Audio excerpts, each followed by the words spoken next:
Hey guys, welcome to another episode of Brain Cancer Diaries. This episode features a guy named Mr. Dan. If you're wondering about why I call him Mr. Dan, it's because he's actually a teacher to both my kids who are 5 and 3. He runs a school called Giving Tree Montessori.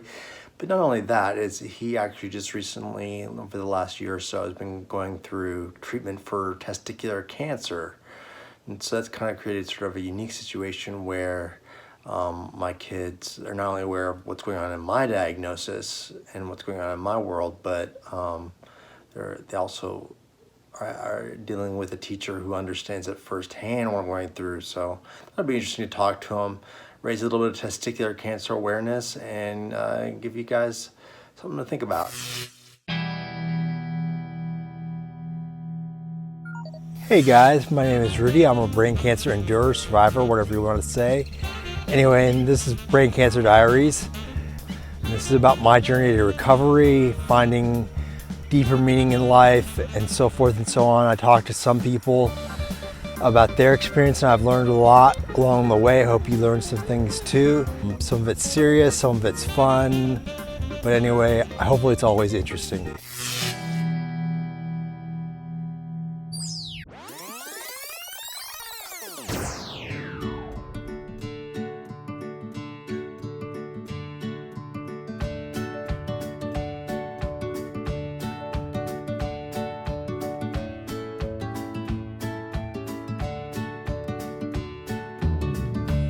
When I first found out, I went to my family physician and found a lump. I didn't think anything of it. And he goes, I think it's probably nothing, but then I want you to go to the urologist. So then I went to the urologist and he said, yep, that's it. You're getting surgery tomorrow. So it's the surgery that's kind of like, what are you going to do? Why was it so rushed? They just get it like it's, I guess, cancer. We had to act, and so they did that. And, the surgery actually wasn't too bad. I was back in work within like 3 days. And I didn't even tell anyone. I was just like, oh, okay, went through that. And then about 6 months later, they did a scan and they found something on my lymph nodes. So they're like, okay, we got to do chemo now. I brought my passport, which was my picture from this time last year. Because my wife was like, you'll get better. We're going to do a bunch of things. And I'm like, I don't want to do anything. So I looked a little rough. Little Uncle Festerish this time last year. I remember going there to get that done and just feeling horrible. And I'm like, why am I doing this? Yeah, that's the big.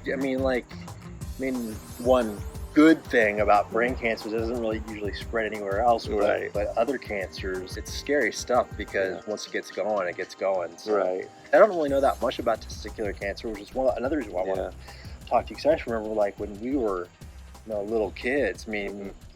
Breast cancer was talked about. Yeah. It was like the first cancer that I was really aware of, and just because people talking about it, I think it raised a lot of awareness. Women started checking themselves more. Sure. Well, I guess it spreads quickly, but it's very curable. Yeah. So it's almost like a 96, 97% cure rate, which, sounds great, but then I remember looking at the statistics, like 100,000 people get it and 9,000 die from it. It's like, 9,000 is a real number, and those are real people, and you realize it's a little scarier than I thought.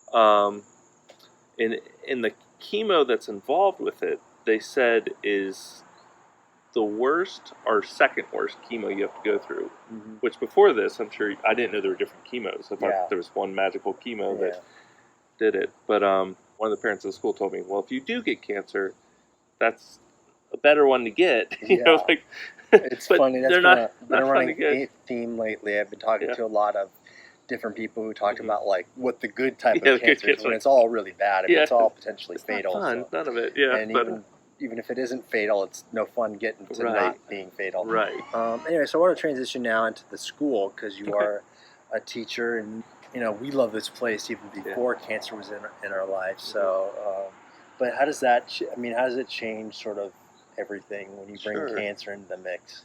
Well, it was interesting, and I think we might have talked about this before. Like, cancer was something that happened, but it was outside. I didn't know a lot of people, and then after I got cancer, it seemed like a lot of people at our school had family members and yourself that were dealing with cancer, and it became something to talk about with the kids, and the kids varied in interest about it. At the same time, they were being here at Giving Tree was a wonderful place to be because our staff's so supportive. Mhm. And so when I came back and I'm like, I just got to sit for the next couple hours, they all gathered around me and helped me do that. And the kids here are wonderful too. They're just very loving and kind, and they'd ask questions a lot more direct, you know, sometimes. Like, damn, Mr. Dan, your face looks a lot bigger. And you'll come like, hey, I'm not sensitive about it at all. yeah, it's but like, thanks. it's not. But yeah, it like, Mr. Dan, why don't you have hair? You know, in general, it just gives you, it, like, I would hear about someone going through it, and you don't realize what it's like until you experience it yourself, and how severe that is. And that's even with the chemo. I mean, I had no idea. I've never experienced anything like that. No illness like that. Just feeling that way, and then even now dealing. And I'm getting better, but I have neuropathy where I can't feel my hands and feet. And I was like, oh, older people have neuropathy, can't feel their hands and feet. It's a bigger deal when you experience it yourself. You're like, oh, I get this now. But just the perspective of what matters and what doesn't, it just changes all that, and just learn to appreciate all the moments before. And I always appreciate the kids anyway, but just sitting back and watching what life is and how each individual is so valuable and awesome. How are my kids doing? Oh, they're great. I mean, they've been fortunate enough to get counseling, especially Eliana. Right. But Duke, where I'm being treated, they've also talked to Frida too. So, Yes. So Yeah, and you would see that, your kids are processing it differently, and there's the social emotional intelligence that I think they understand more than most kids their age would, and they're picking up on the big scene of things, and you'll see just them processing it and thinking it through, and yeah, so I think with the counseling and things in the way you guys talk to them about it, they're handling it well, but it's really hard.